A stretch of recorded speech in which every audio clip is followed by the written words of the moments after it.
யாத்திராகமம் 12ஆம் அதிகாரம். கர்த்தர் எகிப்து தேசத்தில் மோசேயையும் ஆரோனையும் நோக்கி, இந்த மாதம் உங்களுக்கு பிரதான மாதம், இது உங்களுக்கு வருஷத்தின் முதலாம் மாதமாய் இருப்பதாக.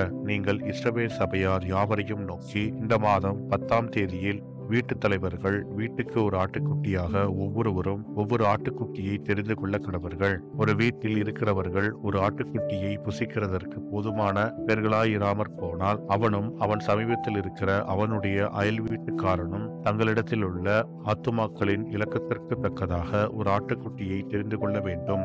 அவன் புசிப்புக்கு தக்கதாக இலக்கம் பார்த்து ஆட்டுக்குட்டியை தெரிந்து கொள்ள வேண்டும். அந்த ஆட்டுக்குட்டி பழுதற்றதும் ஆணும் ஒரு வயதுள்ளதுமாய் இருக்க வேண்டும். செம்மறியாடுகளிலாவது வெள்ளாடுகளிலாவது அதை தெரிந்து கொள்ளலாம். அதை இந்த மாதம் 14ஆம் தேதி வரைக்கும் வைத்திருந்து இஸ்ரவேல் சபையின் ஒவ்வொரு கூட்டத்தாரும் சாயங்காலத்தில் அதை அடித்து அதன் இரத்தத்தில் கொஞ்சம் எடுத்து தாங்கள் அதை புசிக்கும் வீட்டு வாசல் நிலைக்கால்கள் இரண்டிலும் நிலையின் மேற்சட்டத்திலும் தெளித்து அன்று ராத்திரியிலே அதன் மாம்சத்தை நெருப்பினால் சுட்டு புளிப்பில்லா அப்பத்தோடும் கசப்பான கீரையோடும் அதை புசிக்க கடவர்கள். பச்சையாயும் தண்ணீரில் அவிக்கப்பட்டதாயும் அல்ல.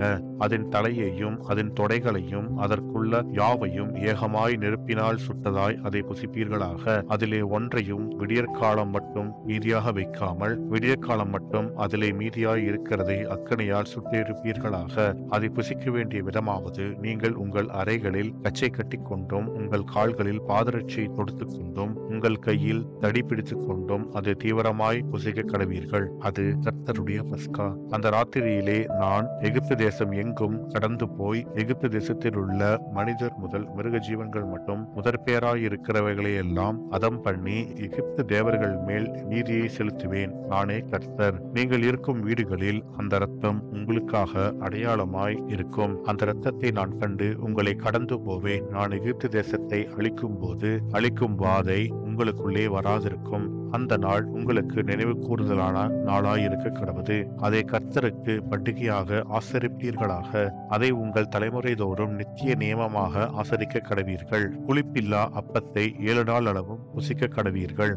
முதலாம் நாளில் தானே புளித்த மாவை உங்கள் வீடுகளில் இருந்து நீக்க வேண்டும். முதலாம் நாள் தொடங்கி 7ஆம் நாள் வரைக்கும் புளித்த அப்பம் புசிக்கிறவன் எவனோ அந்த ஆத்துமா இஸ்ரவேலரிலிருந்து அறுப்புண்டு போவான். முதலாம் நாளில் பரிசுத்த சபை கூடுதலும் 7ஆம் நாளிலும் பரிசுத்த சபை கூடுதலும் இருக்க வேண்டும். அவைகளில் ஒருவேளையும் செய்யப்படலாகாது. அவரவர் சாப்பிடுகிறதற்கு தேவையானது மாத்திரம் உங்களால் செய்யப்படலாம். புளிப்பில்லா அப்ப பண்டிகையை ஆசரிப்பீர்களாக. இந்த நாளில் தான் நான் உங்கள் சேனைகளை எகிப்து தேசத்திலிருந்து புறப்பட பண்ணினேன். ஆகையால் உங்கள் தலைமுறை தோறும் நித்திய நியமமாக இந்த நாளை ஆசரிக்க கடவீர்கள். முதலாம் மாதம் 14ஆம் தேதி சாயங்காலம் தொடங்கி மாதத்தின் 21ஆம் தேதி சாயங்காலம் வரைக்கும் புளிப்பில்லா அப்பம் புசிக்க கடவீர்கள். 7 நாள் அளவும் உங்கள் வீடுகளில் புளித்தமா காணப்படலாகாது.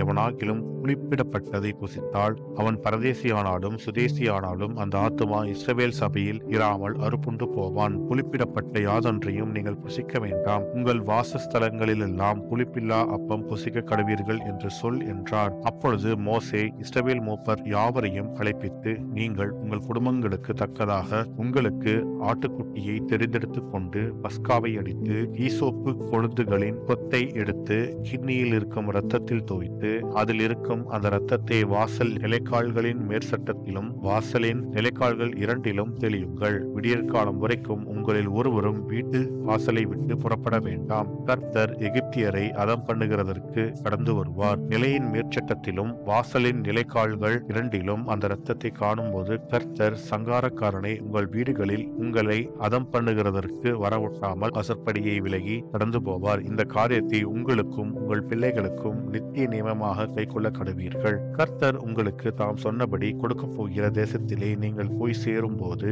அந்த ஆராதனையை கைக்கொள்ள கடவீர்கள். அப்பொழுது உங்கள் பிள்ளைகள், இந்த ஆராதனையின் கருத்து என்ன என்று உங்களை கேட்டால், இது கர்த்தருடைய பஸ்காவாகிய பலி. அவர் எகிப்தியரை அதம் பண்ணி நம்முடைய வீடுகளை தப்ப பண்ணின போது எகிப்தில் இருந்த இஸ்ரவேல் புத்திரருடைய வீடுகளை கடந்து போனார் என்று நீங்கள் சொல்ல வேண்டும் என்றான். அப்பொழுது ஜனங்கள் தலைவணங்கி பணிந்து கொண்டார்கள். இஸ்ரவேல் புத்திரர் போய் அப்படியே செய்தார்கள். கர்த்தர் மோசேக்கும் ஆரோனுக்கும் கட்டளையிட்டபடியே செய்தார்கள். நடுராத்திரியிலே சிங்காசனத்தின் மேல் வீற்றிருக்கும் பார்வோனுடைய தலைப்பிள்ளை முதல் காவல் கிடங்கில் இருக்கும் சிறைப்பட்டவனின் தலைப்பிள்ளை வரைக்கும் எகிப்து தேசத்தில் இருந்த முதற்பேர் அனைத்தையும் மிருக ஜீவன்களின் தலையீற்றனைத்தையும் கர்த்தர் அளித்தார். அப்பொழுது பார்வோனும் அவருடைய சகல ஊழியக்காரரும் எகிப்தியர் யாவரும் ராத்திரியிலே எழுந்திருந்தார்கள். மகா கூக்குரல் எகிப்திலே உண்டாயிற்று. சாவில்லாத ஒரு வீடும் இருந்ததில்லை. ராத்திரியிலே அவன் மோசேயையும் ஆரோனையும் அழைப்பித்து, நீங்களும் இஸ்ரவேல் புத்திரரும் எழுந்து என் ஜனங்களை விட்டு புறப்பட்டு போய் நீங்கள் சொன்னபடியே கர்த்தருக்கு ஆராதனை செய்யுங்கள். நீங்கள் சொன்னபடியே உங்கள் ஆடு மாடுகளையும் ஒட்டிக்கொண்டு போங்கள், என்னையும் ஆசீர்வதியுங்கள் என்றான். எகிப்தியர், நாங்கள் எல்லாரும் சாகிறோமே என்று சொல்லி தீவிரமாய் அந்த ஜனங்களை தேசத்திலிருந்து அனுப்பிவிட அவர்களை மிகவும் துரிதப்படுத்தினார்கள். பிசைந்தமா புளிக்கும் முன் ஜனங்கள் அதை பாத்திரத்துடனே தங்கள் வஸ்திரங்களில் கட்டி தங்கள் தோள் மேல் எடுத்துக் கொண்டு போனார்கள். மோசே சொல்லியிருந்தபடி இஸ்ரவேல் ஜனங்கள் எகிப்தியரிடத்தில் வெள்ளியுடைமைகளையும் பொன்னுடைமைகளையும் வஸ்திரங்களையும் கேட்டார்கள். கர்த்தர் ஜனங்களுக்கு எகிப்தியரின் கண்களில் தயவு கிடைக்கும்படி செய்ததினால் கேட்டதை அவர்களுக்கு கொடுத்தார்கள். இவ்விதமாய் அவர்கள் எகிப்தியரை கொள்ளையிட்டார்கள். இஸ்ரவேல் புத்திரர் ராமசேசை விட்டு கால்நடையாய் பிரயாணம் பண்ணி சுக்கோத்துக்கு போனார்கள். அவர்கள் பிள்ளைகள் தவிர 6,00,000 புருஷராயிருந்தார்கள். அவர்களோடே கூட பல ஜாதியான ஜனங்கள் அநேகர் போனதும் அன்றி மிகுதியான ஆடு மாடுகள் முதலான மிருக ஜீவன்களும் போயிற்று.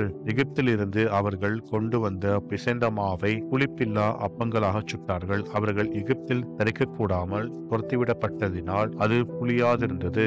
அவர்கள் தங்களுக்கு வழிக்கென்று ஒன்றும் ஆயத்த பண்ணவில்லை. இஸ்ரவேல் புத்திரர் எகிப்திலே குடியிருந்த காலம் 430 வருஷம். 430 வருஷம் முடிந்த அன்றைய தினமே கர்த்தருடைய சேனைகள் எல்லாம் எகிப்து தேசத்திலிருந்து புறப்பட்டது. கர்த்தர் அவர்களை எகிப்து தேசத்திலிருந்து புறப்பட பண்ணினதினால் இது அவருக்கென்று முக்கியமாய் ஆசிரிக்கத்தக்க ராத்திரியாயிற்று. இஸ்ரவேல் சந்ததியார் எல்லாரும் தங்கள் தலைமுறை தோறும் கர்த்தருக்கு முக்கியமாய் ஆசரிக்க வேண்டிய ராத்திரி இதுவே.